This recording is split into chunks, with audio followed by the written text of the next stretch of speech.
మీ అందరికీ కూడా తెలుసు, దీనికి బీఆర్ఎస్ పార్టీ వాళ్ళు ఎవరు స్పందించాల్సిన అవసరం లేదు.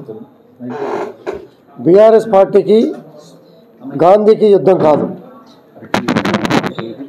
కౌశిక్ రెడ్డికి గాంధీకి యుద్ధం. వాడు నా ఇంటికి వచ్చి జెండా ఎగరేస్తా అని మీడియా పరంగా, పత్రికా పరంగా, వాట్సాప్ ట్విట్టర్ పరంగా సవాల్ విసిరాడు.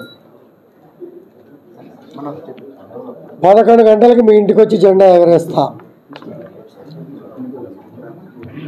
నువ్వు రాకపోతే నేను వస్తా అని చెప్పి నేను కూడా సవాల్ విసిరా. మీరు వస్తే హారతి పట్టి స్వాగతం పలుకుతాం, బీఆర్ఎస్ పార్టీ ఆఫీస్కి వెళ్దాం అనే మాట మీరే సోలింగ్ నడిపారు, మీ అందరికీ కూడా తెలుసు. ఆ పరిస్థితిలో నేను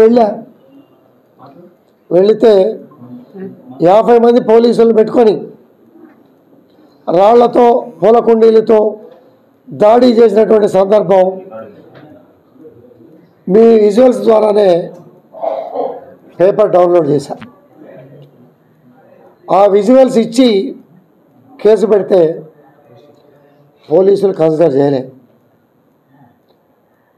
ఆ చీటర్ ఆహ్వానించి మా మీద కేసు పెడితే పలు సెక్షన్లు బుక్ చేసి మమ్మల్ని పోలీస్ స్టేషన్లో 6 గంటల పాటు 15 గంటల పాటు ఉంచినటువంటి సందర్భం.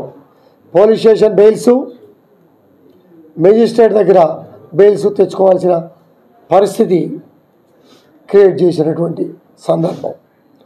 ఆ సందర్భంలో మాట్లాడుతూ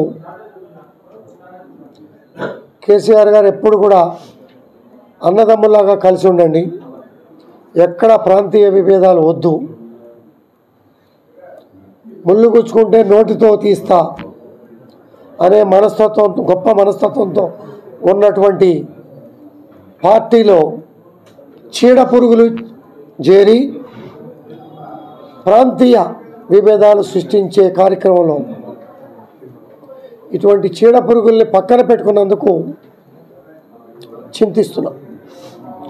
పార్టీలో చేర్చుకొని ఎమ్మెల్సీ ఇచ్చి, ఎమ్మెల్యే ఇచ్చి, పాపం ఈటెల రాజేంద్ర గారు 2 చోట్ల నిలబడితే కాన్సన్ట్రేషన్ చేయలేకపోవటం మూలాన ఎవరిని అడ్డం పెట్టుకొని వాడు గెలిచాడో అందరికీ కూడా తెలుసు. 10 నెలలు కాకముందే